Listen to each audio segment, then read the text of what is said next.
Hello guys, welcome to my channel. আজকে আমরা আলোচনা করব নিউমেরিক্যাল অ্যানালিসিস এবং নিউমেরিক্যাল মেথডের উপর বর্ণিত কিছু এমসিকিউ এবং কুইজ নিয়ে। চলুন শুরু করা যাক। আমাদের প্রথম কোশ্চেন হচ্ছে which method produce the exact solution after finite number of steps. এখন এই কথা যদি আমরা বলতে যাই তাহলে আমরা নরমালি হচ্ছে যে ডিরেক্ট মেথড আমরা আনসার দিয়ে দিই। একমাত্র ডিরেক্ট মেথড হচ্ছে যে খুব একটা বেশি অ্যাপ্রক্সিমেশন করা লাগে না। একটা নির্দিষ্ট স্টেপ পর্যন্ত আমাদের জাস্ট হচ্ছে যে সলিউশনের যে প্রসিডিউর আছে ওটা ফলো করলে আনসার চলে আসে এবং এটা এক্সাক্ট ভ্যালু আছে, যেখানে হচ্ছে রাউন্ড অফ এররটা একটু ডিসকার্ডিং করা হয়। তো এখানে মূলত আমরা ডিরেক্ট মেথডটা থাকবে। আমরা যদি এখানে ইটারেশন মেথডটা দেখি, এটা তো হচ্ছে যে ইটারেশন তো মেথড বলাই হয় যে ইটারেশন, তো এটা আসলে অনেক দূর যাবে, যাকে ইনফিনিট নাম্বার অফ স্টেপস বলা হয়। তো আমাদের আনসার হচ্ছে যে ডিরেক্ট মেথড। তারপর নাম্বার 2 হচ্ছে the matrix A is said to be non singular. এই কন্ডিশনটা আমরা সবাই জানি যে কোন একটা ম্যাট্রিক্সের ডিটারমিনেন্ট যদি নট ইকুয়াল 0 হয় তাহলে সেটাকে হচ্ছে নন সিঙ্গুলার বলা হয়। এটা হচ্ছে আমাদের answer. Number 3, Gauss elimination method is done by.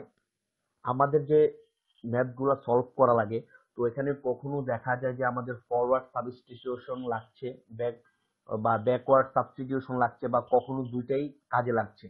তো গস এলিমিনেশন মেথডে মূলত ফরওয়ার্ড সাবস্টিটিউশনটা কাজে লাগে। তো আমাদের আনসার হচ্ছে Gauss elimination method is done by forward substitution. তারপর হচ্ছে নাম্বার 4। নাম্বার 4 হচ্ছে গস জর্ডান ইজ কল্ড। এখানে কি বলবো, direct method, iteration method, factorisation method, naan of them.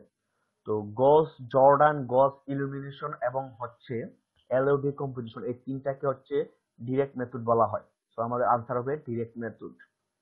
R Jacobi iteration method যাকে বলা হয় সেটা হচ্ছে যে মূলত ইটারেশন মেথড। আর আমাদের যে ফ্যাক্টরাইজেশন, সেটার অপর নাম হচ্ছে এলইডি কম্পোজিশন মেথড। সো আমাদের এখানে বলছে যে গস জর্ডান ইজ কল্ড, তো আমাদের আনসার হবে ডিরেক্ট মেথড। তারপর হচ্ছে নাম্বার 5। এখানে এটা একটা অগমেন্টেড ম্যাট্রিক্স আর এটা হচ্ছে একটা অগমেন্টেড ম্যাট্রিক্স ইজ কল্ড।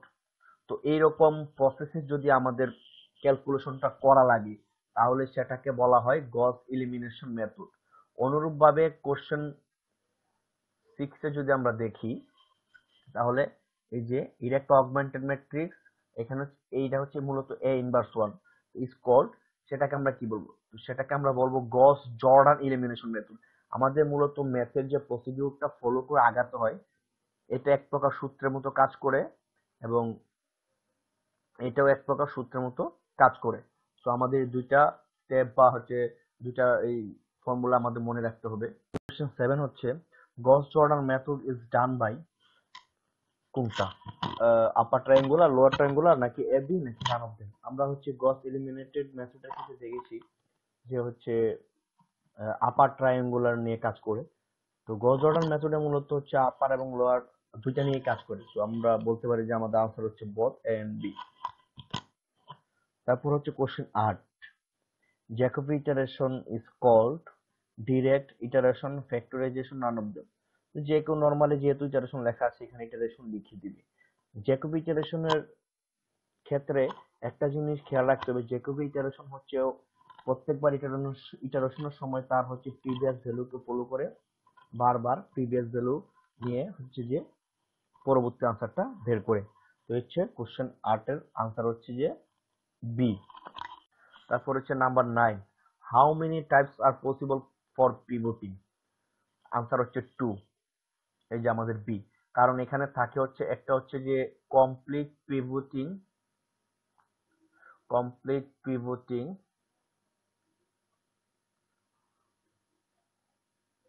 আর একটা হচ্ছে যে আমাদের পার্শিয়াল পিভটিং। তো দুইটার মধ্যে পার্থক্য কি, আমরা নরমালি যদি বলতে চাই পার্শিয়াল হচ্ছে মূলত একটা সাইড মানে হচ্ছে শুধু কলাম চেঞ্জ হবে, আর কমপ্লিট পিভটিং এর ক্ষেত্রে বথ মানে কলাম এবং রো দুইটাই চেঞ্জ হবে। তো আমাদের আনসার হচ্ছে 2 মানে B. No pivoting is needed. তো আমরা দেখেছি যে পিভটিং কোন ক্ষেত্রে লাগছে কোন ক্ষেত্রে লাগছে না। তো পিভটিংটা কখন লাগবে না, তো আমাদের এখানে আছে যে ডায়াগোনালি ডমিনেন্ট ও রিয়েল, সিমেট্রি এন্ড পজিটিভ। তো এরকম অনেকগুলা দেওয়া আছে। তো আমাদের মূলত পিভটিংটা লাগবে না যখন হচ্ছে আমাদের অপশন এ কারেক্ট হবে। তো আমাদের আনসার হচ্ছে এ। কোশ্চেন 11 হচ্ছে কমপ্লিট পিভটিং ইজ রিলেটেড টু।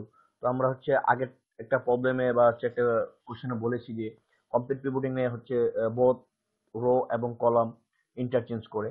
তো এখানে আছে যে interchanging of rose, interchanging of column আমাদের দুইটাই পড়ে। তো আমাদের আনসার সিটা আছে বোথ এ এবং বি। তো আমাদের আনসার হচ্ছে সি। তারপর নাম্বার 12 গজ এলিমিনেশন সিস্টেম ইজ এন। এটা কি হবে? তো এটা হচ্ছে মূলত হবে আপার ট্রায়াঙ্গুলার সিস্টেম। তো কিছু কিছু ক্ষেত্রে দেখা যায় যে লোয়ার ট্রায়াঙ্গল পসিবল হচ্ছে বা কখনো দুইটাই পসিবল হচ্ছে। সুতরাং এই জিনিসটা একটু খেয়াল রাখতে হবে। এটা মূলত আসে আমাদের যে ম্যাট্রিক্সটা সলভ করছি, ম্যাট্রিক্সের যে আমাদের এলিমেন্ট গুলো থাকে ওইগুলোর আসলে পজিশনটাই এরকম হয়, হয় আপার ট্রায়াঙ্গুলার না হয় লোয়ার, বা কখনো হচ্ছে যে দুইটা যে কোনো একটা হয়। তো মূলত গস এলিমিনেশনের যে সিস্টেমটা আছে সেটা হচ্ছে আমাদের আপার ট্রায়াঙ্গুলার সিস্টেমটা ফলো করবে। তো number 13 the largest eigenvalue in modulus is called spectral radius। আমাদের যে ম্যাক্সিমাম ভ্যালুটা থাকে আইগেন ভ্যালুর মধ্যে সেটা হচ্ছে আমাদের স্পেকট্রাল রেডিয়াস বলা হয়। তো আমাদের ইকুয়েশনটা থাকে এরকম। তো আমাদের আনসার হচ্ছে এটা স্পেকট্রাল রেডিয়াস। তো number 14 LU decomposition is called. এটা আমরা হচ্ছে আলোচনায় বলেছি, এটাকে ফ্যাক্টরাইজেশন মেথড বলা হয় এবং এটা হচ্ছে ডিরেক্ট মেথডের অন্তর্গত। Number 15 off diagonal. Off diagonal, তো অফ ডায়াগোনাল মূলত অফ ডায়াগোনাল ক্ষেত্রে আমরা যদি দুইটা কন্ডিশন বলি এরকম যে এটা মেইন ডায়াগোনাল না, তারপর আমরা যখন সলিউশন করতে যাই কোনো একটা ম্যাট্রিক্সে দেখা যায় যে এটা move from upper left to the lower left, এটা হচ্ছে অফ ডায়াগোনালের ক্ষেত্রে হয় এবং এটা হচ্ছে আমরা জ্যাকোবি ইটারেশনের ক্ষেত্রে সেটা দেখেছি। তো আমরা এখানে দেখছি যে আমাদের এ এবং সি দুইটা কারেক্ট। তো আমাদের ডি তে দেখতে পাচ্ছি বোথ এ এবং সি এর কথা বলা আছে। তো আমাদের আনসার হচ্ছে D. Number 16 which is better. তো এখানে গস সেইডাল, গস জর্ডান, জ্যাকোবি ইটারেশন এবং গস এলিমিনেটেড মেথডের কথা বলা হয়েছে। তো এখন আমি যদি বলি গস এলিমিনেটেডের কথা বা গস জর্ডানের কথা বলি, তো গস জর্ডান হচ্ছে মূলত যখন আমরা বারবার করতে যাই জিনিসটা হচ্ছে হয় প্রিভিয়াস ভ্যালুটাকে সে ফলো করে মেথডটা, বা গস এলিমিনেটেড মেথডে তো আমরা দেখেছি যে ম্যাট্রিক্স দিয়ে করতে হয়। তো জেকেবি ইটারেশন যেটা এখানে আমরা দেখেছি যে সেটা হচ্ছে যে প্রিভিয়াস ভ্যালুকে ধরে বা প্রিভিয়াস ভ্যালুর উপর ডিপেন্ডেন্ট যে ভ্যালুটা আমরা করব। তো একমাত্র গস সেইডাল মেথড হচ্ছে লেটেস্ট আপডেটেড ভ্যালু ফলো করে। এখানে ইনস্ট্যান্টলি যে ভ্যালুটা আসছে ওই ইনস্ট্যান্ট ভ্যালুটা নিয়ে সে কাজ করছে। এর মাধ্যমে হচ্ছে আমরা খুব তাড়াতাড়ি শর্ট টাইমে এবং খুব ভালো একটা অ্যাপ্রক্সিমেটেড ভ্যালু পাবো। তো নরমালি আমরা এটা বলতে পারি যে গস সেটাল হচ্ছে একটা বেটার মেথড চারটার মধ্যে। তারপর হচ্ছে 17 Runge Kutta method of first order is same as. এটা কি হতে পারে? এটা তো আমাদের মোটামুটি সবারই জানা। তো এটা হচ্ছে মূলত অয়লার মেথড। তো এখানে রুঙ্গে-কর্তা মেথডের মূলত হচ্ছে চারটা ফর্ম হয়ে থাকে, first order, second order, third order এরকম টাইপের। তো আমাদের হচ্ছে এখানে আমাদের রুঙ্গে-কর্তা মেথড যেটা হচ্ছে অয়লারের সাথে রিলেটেড, আমরা দেখেছি কখনো অয়লার মডিফাইড বা অয়লার মেথড ব্যবহার করা হয়। তো এখান থেকে আমরা এটাও বলতে পারি যে Runge Kutta first, second order, third order, fourth order এবং হচ্ছে যে ফার্স্ট অর্ডার যেভাবে থাকে। তো আমরা এখানে নরমালি এইভাবে বলতে পারি যে Runge Kutta method of first order is same as Euler method. আমাদের আনসার হচ্ছে অয়লার মেথড বি। আর অয়লার মডিফাইড মেথড যদি আমি বলতে যাই এটা হচ্ছে যে সেকেন্ড অর্ডার, এটা হচ্ছে সেকেন্ড অর্ডার। আর ক্যামেরা রুল তো এখানে আসবে না, এটা বলে লাভ নাই। তারপর number 18 which is true about Runge Kutta method. আমরা কন্ডিশন গুলা দেখি বা অপশন গুলা দেখি। It is use in IVP মানে initial value problem of differential equation. হ্যাঁ এটা ঠিক আছে। তারপরে বলে use to construct high order accurate numerical method. হ্যাঁ এটাও ঠিক আছে, আমাদের হচ্ছে যে হাই অর্ডার একুরেট নিউমেরিক্যাল মেথডের ক্ষেত্রে এটা ইউজ হয়। তারপর হচ্ছে to solve must need high order derivatives of function. এখানে যদি বলতে চাই আমরা যখন হচ্ছে হাই অর্ডারের যে কনস্ট্রাক্ট করতে যাব, হাই অর্ডারের যে এটা যদি আমরা কনস্ট্রাক্ট করতে যাই, সেখানে হচ্ছে যে without high order derivative of function ছাড়া করা যায়।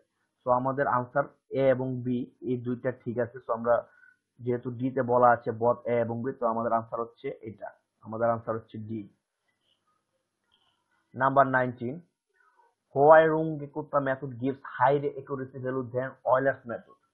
তো আমরা যদি অয়লার্স মেথডের কথা বলি, অয়লার্স মেথড হচ্ছে রুঙ্গে-কুত্তা মেথডের ফার্স্ট সাথে রিলেটেড। তারপরে হচ্ছে অয়লার্স মেথডের থেকে রুঙ্গে-কুত্তা মেথড হচ্ছে ভালো একটা অ্যাকুরেসি ভ্যালু দেয়।